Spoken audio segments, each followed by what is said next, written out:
Is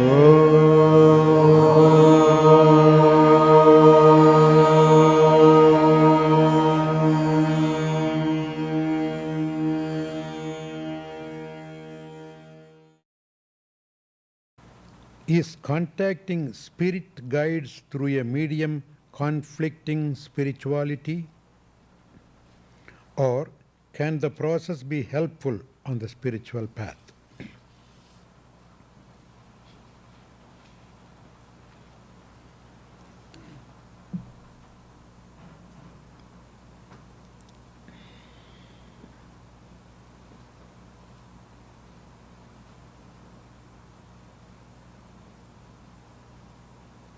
There are two ways of contacting spiritual guides.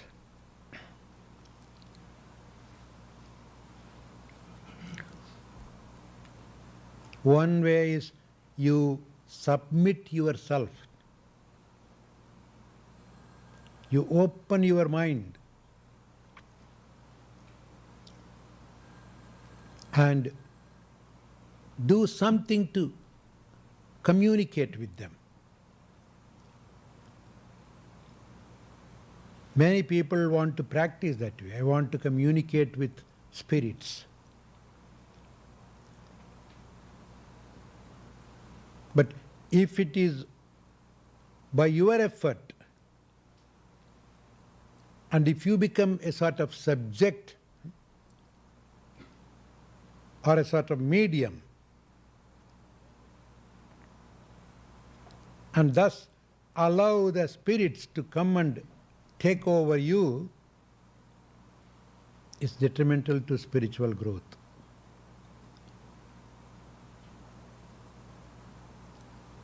Because you are allowing another mind to control your mind. The more you allow, the more you become weaker.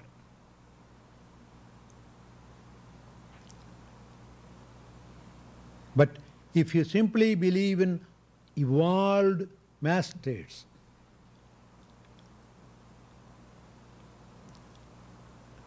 in the spiritual world, just pray. If I am fit, come and help me. Pray to the higher spirits. It doesn't matter who it is, but your approach, your aim should be higher. I want to grow spiritually. I want proper guidance to grow in the spiritual field. It's for that I am asking for guidance. Such prayers are always heard by higher spirits. Even though the same prayers would be heard by the lower spirits, they cannot get in because you are trusting in higher spirits, and the higher spirits will not allow any lower spirit to get into you. But if your intention in communicating with the spirits is different, say to perform some miracles, siddhis, reading others' minds and this and that, then you are in trouble. Or out of even curiosity, I want to know what happened to my brother who died. I want to know what happened, where is my grandpa. Many are trying to do that. And they become mediums. That's very dangerous.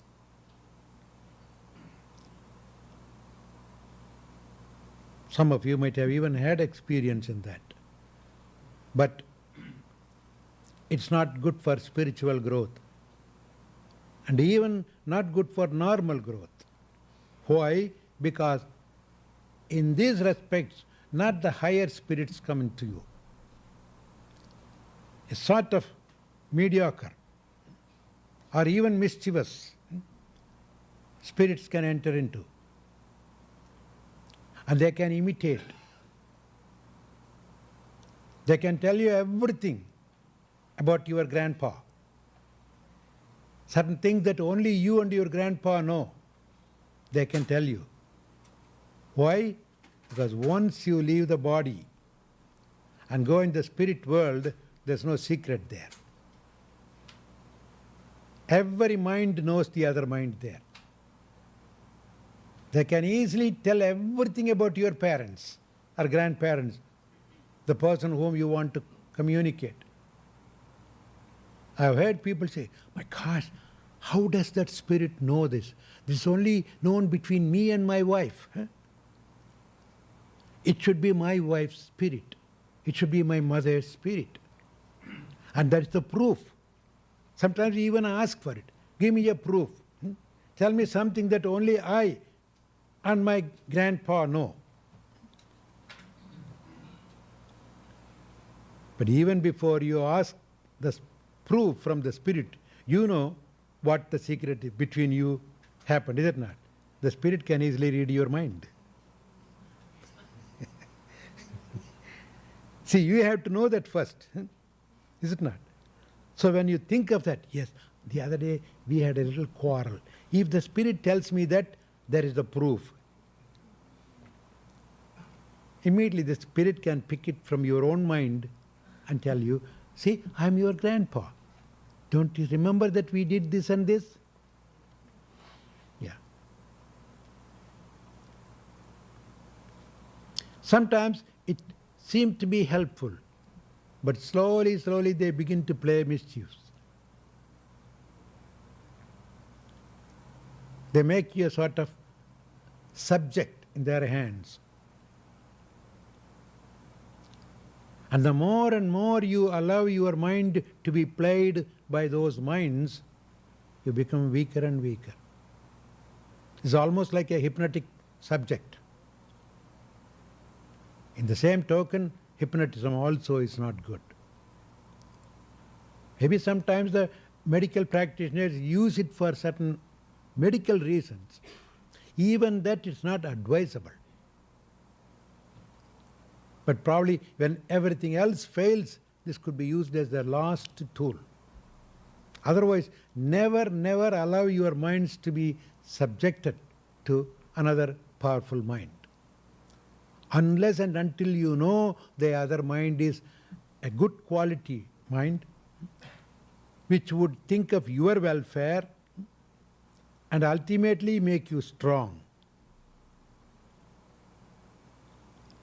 And that is what you call spiritual growth.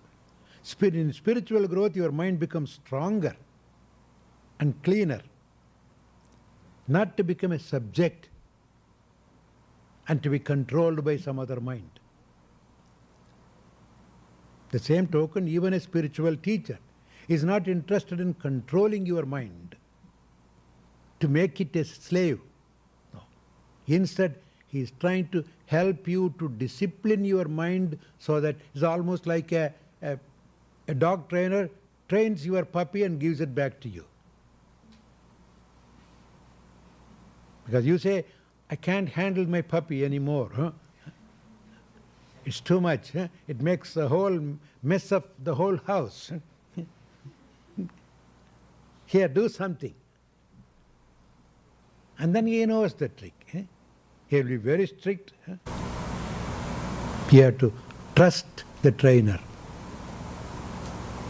And that's what we do as spiritual seekers. We trust the trainer and give our monkeys in his hands.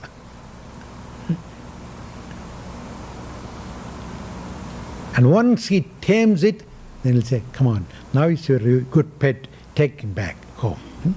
House broken.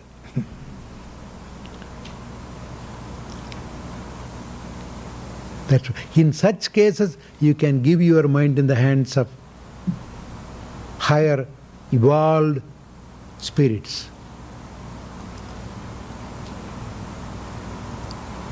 Otherwise, no. And the evolved spirits will not even get into your mind and work with unless you have the real good spiritual seeking. If they know that you are interested in something, all kinds of fun and ego trips, they'll say, we cannot even touch, you are not ready for it.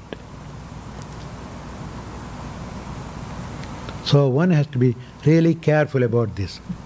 First your intention, and then whom you seek for your help. Otherwise this ordinary medium business is a real medium business.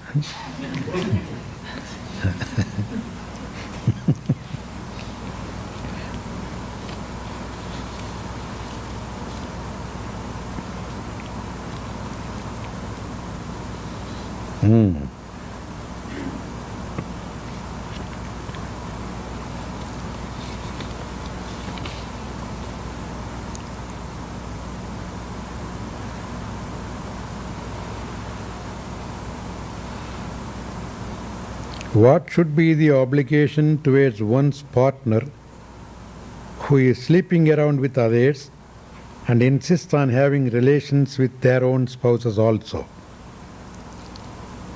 What if the faithful spouse feels their own health is endangered? What if having relations with an unfaithful spouse disturbs one's own peace, and yet refusing the spouse causes the spouse to get upset? What if having the relations with an unfaithful spouse disturbs one's own peace, and yet refusing the spouse causes the spouse to get upset? I think I touched this point yesterday. In a way, I don't know why this question has come again, but I'll probably clarify this a little more.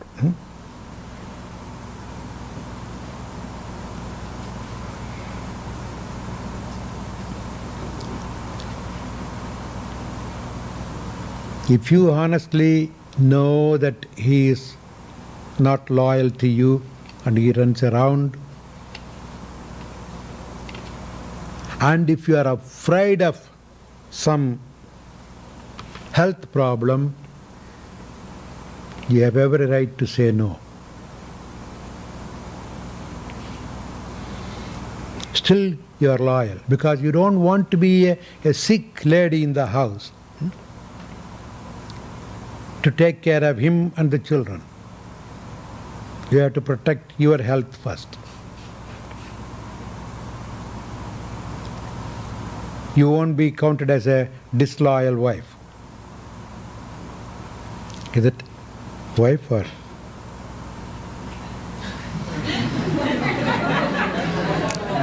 Spouse.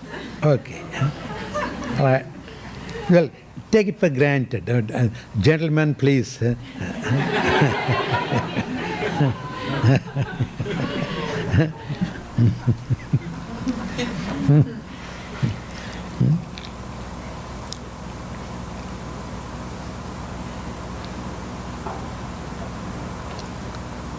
Because by your being healthy, you are still placing yourself in a position to take care of the rest of the family.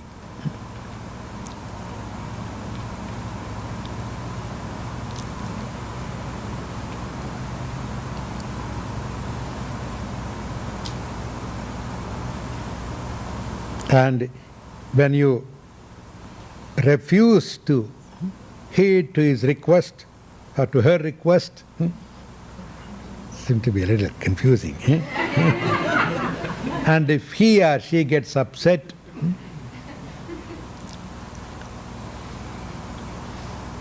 you cannot do anything to that. You simply have to ignore it. But still, the question can be expanded a little more. If I refuse, and if the other partner gets upset,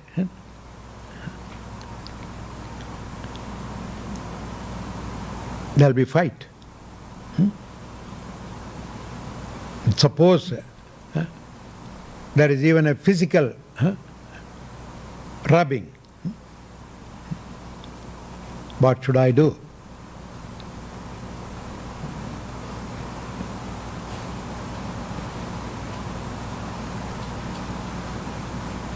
What shall we do?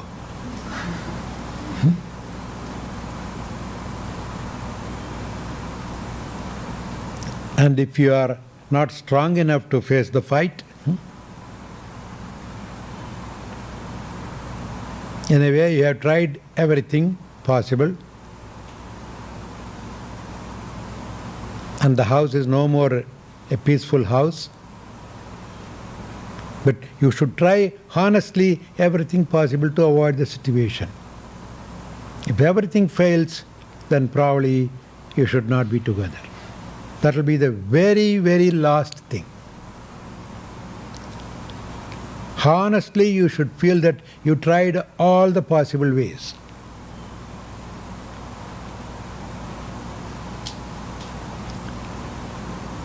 Because ultimately, you have a right.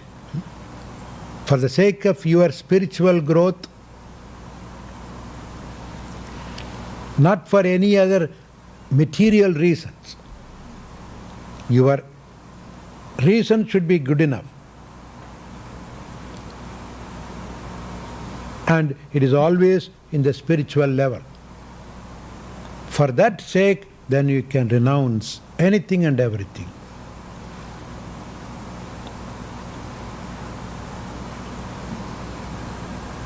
Many great saints have renounced their families. Would you say they have committed a sin? Buddha, for example, a beautiful young wife, the only child, first baby, in the palace, his kingdom, he left everything and walked into the jungle. You could as well say he has not fulfilled, he's failed in his responsibility. But he has a bigger responsibility of saving his own soul. When that comes, in the Christian world it's called, when the call from God comes, nothing stops you. But it should be really felt that way. Yes, I have call from God. I have to answer. Because God is ultimately my father, mother, everybody, my boss. He is the one who placed me in these situations, now he is calling me. I should quit everything. That's permissible. Not for any other reasons. Not to say, oh, he didn't give me the Christmas present, my birthday present, or she didn't give me my cup of coffee. No. If there is a good reason, a higher purpose, then even separation is all right. Otherwise, take it as, well, I am purging out my karma. This is in a way cleaning me up.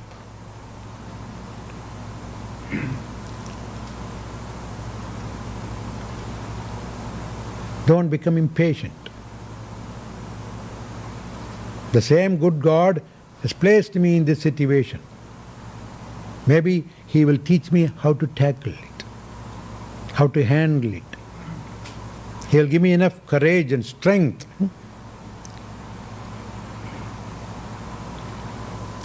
to face it. Pray to God.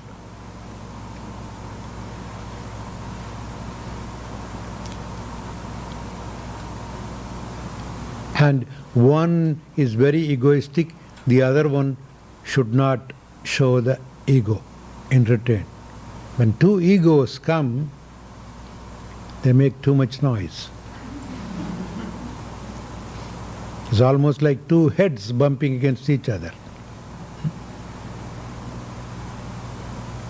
Literally, two hearts should come together.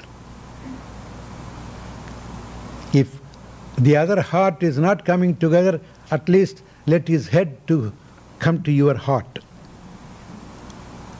Don't place the head against the head. It will be nice if both function in the level of heart, then certainly you can be sweethearts. But you cannot expect sweet heads. That's why we don't even call each other sweet head. Have you ever heard anybody saying, "Oh, my sweet head"? No.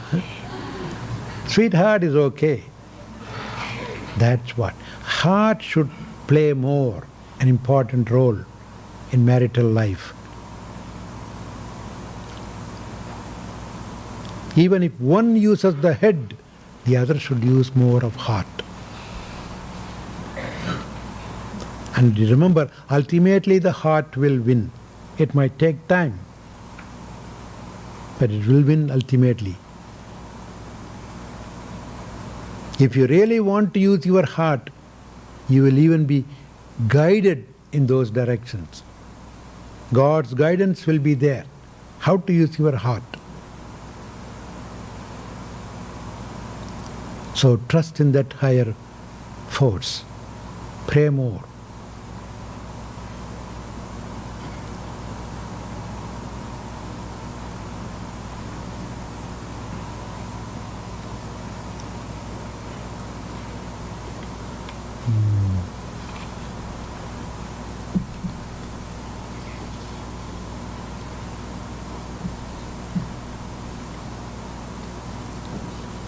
Again, contact with mediums.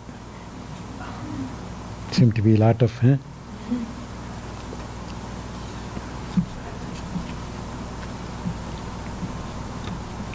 Because in mediums, as I said before, it's hard to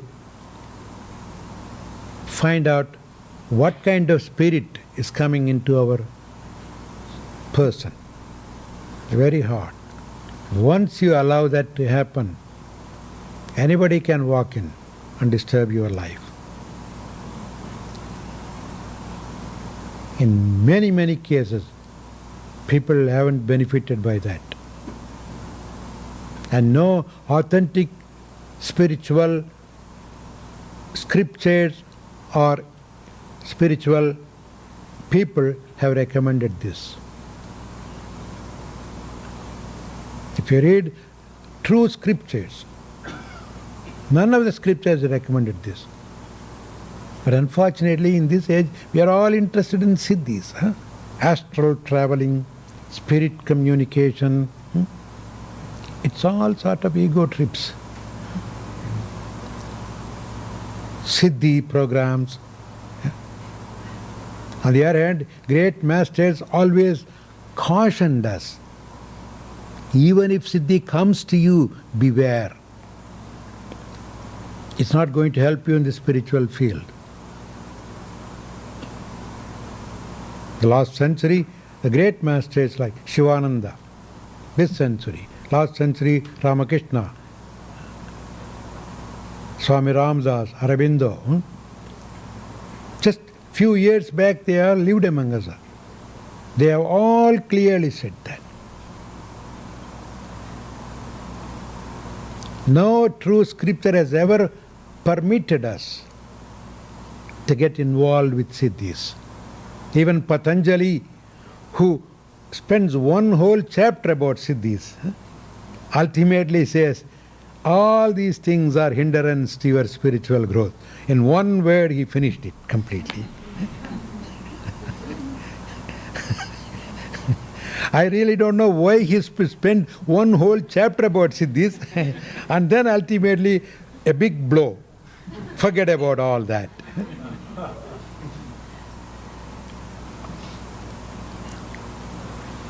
It's very true. Because siddhis are the worst impediments. Because who would want a siddhi? Your ego. I want to do this, I want to get that, I want to get a name, fame, I want to show my superiority. That's why I look for miracles. The biggest miracle is to become humble. Yes. Because spiritual growth comes only when you annihilate your ego, humble your ego. Siddhis will never humble your ego. There were great, great saints in whose life you come across a lot of miracles. But they persistently said, I didn't do anything. Maybe God worked. I'm not responsible for this. They would adore, oh, you were great, you did this, you did. No. I know nothing of it. Maybe it has to happen, I became an instrument. God worked through me. I'm not responsible. They will always pass it on to God, the credits. They will never want to take it on themselves. Why? Because they know that if you add on these credits, you'll get into a big debt later on. It'll be debited somewhere. Ego survives on these false credits.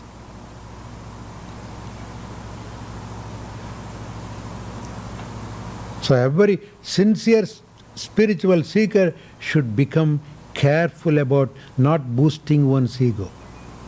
Even if you do little things and if somebody comes and pats on your shoulder, don't become egoistic. Don't even accept it. No, please. It's not me. I don't know, it just happened. Anybody could have done this. I just became an instrument. Pass it on. Don't look for praise. Because that will certainly boost our ego. That's not our intention.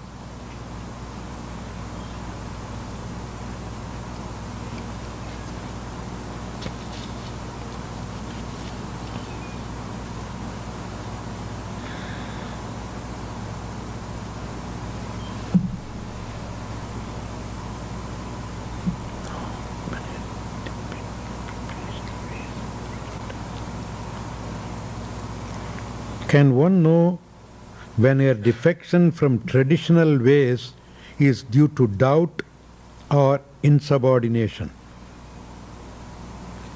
Can one distinguish a purposeful doubt whose intention is truth from unwillingness to obey, a rebellion against the legitimate authority? Can one be a doubtful disciple and not necessarily be a rebellious renegade? That's a beautiful question, huh? It really, many have this doubt, huh? In the spiritual growth, you grow more by clarifying your doubts. Doubts are apt to come there. But you should know why you are asking certain thing. Because the doubt comes from you, your purpose of this. So if your answer is yes, by knowing this, I'll become a better person. I'll become a better disciple. I'll become a better seeker. Then you have every right to ask questions. Sometimes you can even doubt your own teachers until you make the person your teacher.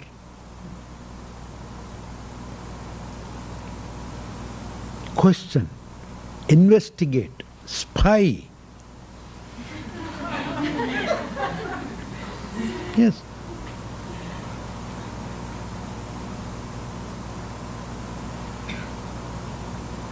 That will add some spice to your practice. Yes, because you are ultimately going to be totally subordinate to that person. You are literally giving yourself in the hands of that person. Your body, mind, spirit, everything is given. Tan, man, dhan, they say. Your material things, your body and your mind, it is all given in the hands of Guru. Tan, body, man, mind, dhana, body, material things, money. You are giving everything. But before you give everything, you should make sure that you are giving in the hands of the right person, not a cheat. How would you know? Question.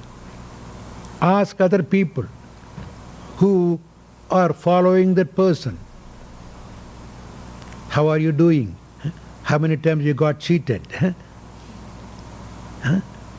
Are you growing? Is he helping you or is he exploiting you? You have every right to question. Like when you want to go to a doctor, what do for an operation? You just don't go there by seeing the yellow page and go and lie down on the operation table. Won't you be asking some people? Some of his old patients who went to him, how is he? How many has he cured? How many has he killed?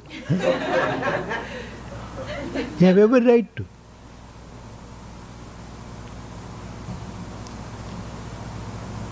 But once you make sure, yes, he is the right person, as long as I know, as far as my investigation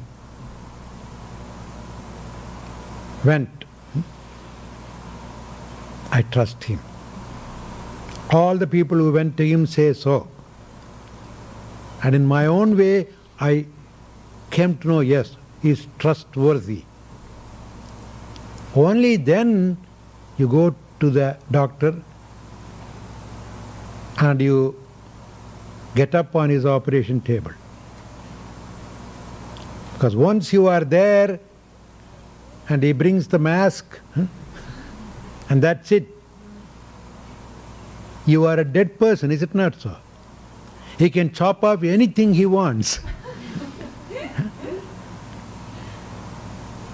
You are totally under his mercy.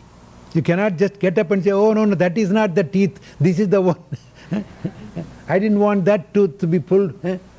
Or I didn't want the kidney to be operated, I wanted the spleen. You cannot get up and say that. How often people, even doctors, make the mistake.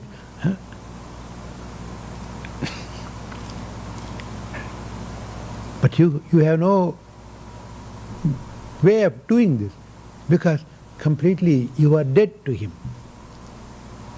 That means how much of a trust you put on a doctor, just for the body. He only treats your body, after all.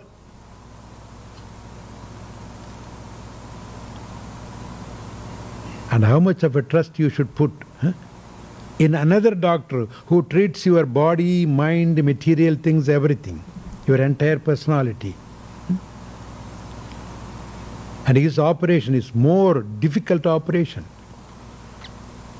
He is not just cutting your kidney or spleen or heart.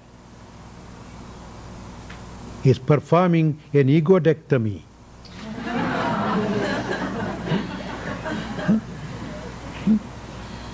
Yeah. And he really has to probe into many places to look where the ego is hiding. Yes. Because a cancer operation means even if you leave one cancerous cell and take off everything, that will grow. Is it not so?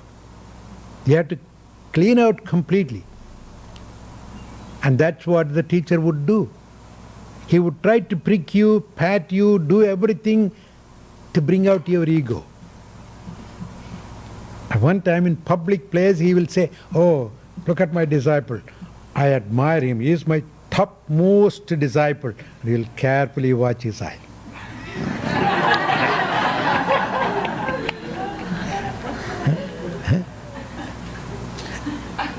Yeah. And immediately in front of everybody, all right, go, clean the toilet now.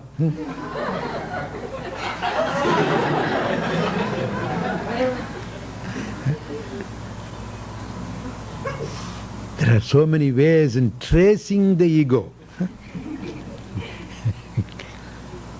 Because it's a very sneaky cancer. Yes.